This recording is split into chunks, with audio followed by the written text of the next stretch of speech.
Hey folks, so I got my Lattice training assessment back and I'm excited to walk through it with you because the training itself tracks a lot with what I think. So the Lattice training assessment, you basically get an email from a coach that says we assessed your measurements, the assessment that you sent in, and we're gonna basically rank things like high or low priority. Things that are high priority you'll see a lot of in your training plan, and things that are low priority will basically be maintained throughout the training plan because they're already doing pretty well in those areas. The first area that's programmed is finger strength. So I had a score of 116% of my body weight on the 2-arm max hang. That's on the 20mm edge. And so they actually saw that was on the lower end of what I climb. So basically climbers that climb the grades that I do typically have a greater finger strength score. So because of that, it's actually one of the highest priorities of our training plan for these next 12 weeks. And this will probably be the one area where if you improve in this area, it'll be a key determinant towards progressing overall as a climber. So I'm actually pretty excited. I've never really worked on my fingers specifically. I've always gotten better as a climber through just climbing. And trying to go onto varying terrain, varying holds, and starting to feel more and more comfortable with that, but I've never gone and just tried to see how hard can I pull down on this crimp for any sort of extended period of time. The second area that we're going to be maintaining is the power endurance. So this is actually the test that I messed up, and I used 95% of my maximum hang score instead of 60. And so because of that 35% discrepancy, I didn't hang for as long as they probably expected me to.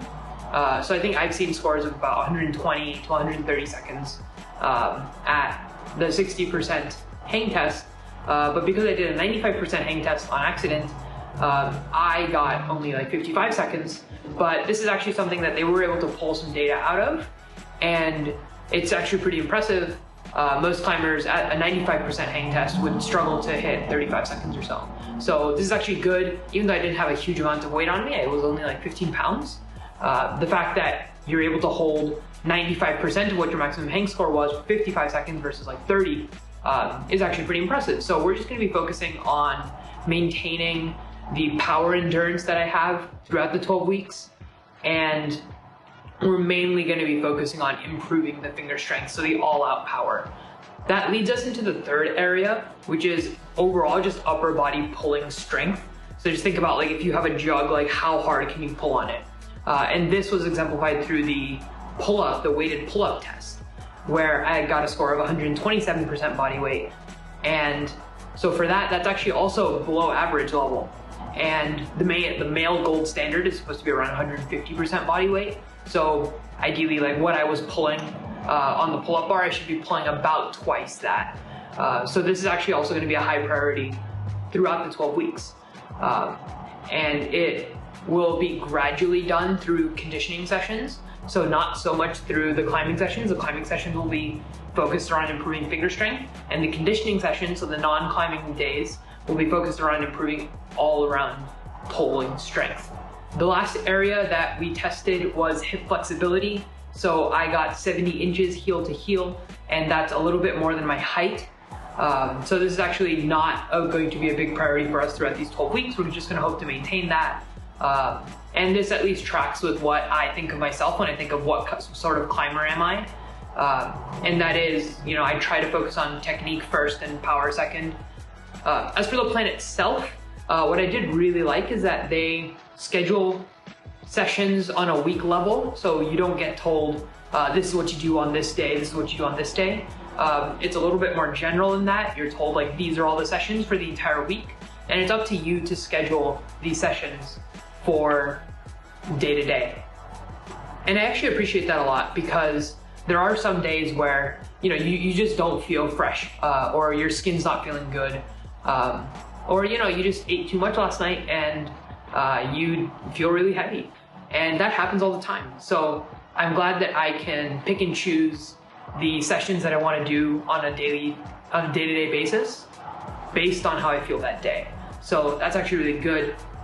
Most of my sessions, like I mentioned, because my main priorities are finger strength and just upper body pulling strength in general, most of my sessions are focused around hard bouldering or limit bouldering. and there is a tiny bit of endurance and power endurance sprinkled into that.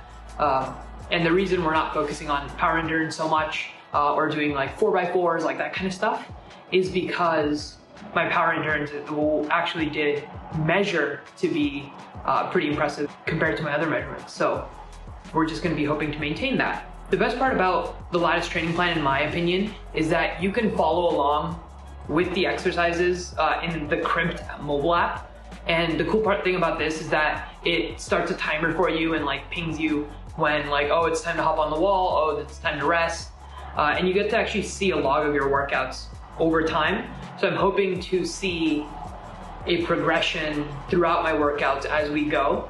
And that'll actually be a good motivator for me to keep going through the training plan. Lastly, one other thing I appreciated was the fact that we were able to keep one entire week in the middle of the session completely open. So I do have a trip coming up where I'm not planning on doing much climbing at all. And so we were able to keep that week completely empty. And then for me to come back and actually treat that off week as a deload week, and for me to come back and do a lot more harder finger strength exercises because my tendons will have recovered throughout that week. So I'm going to be posting videos kind of like of the week before. So this video is just like, here's my plan, and next week you'll be seeing highlights of my training throughout this week. So I'm really excited to share that with you, and I'll see you next week. And to close off the video like we did last time, I just have some attempts on some boulders that I didn't get to accomplish or that were reset, and they're coming up soon.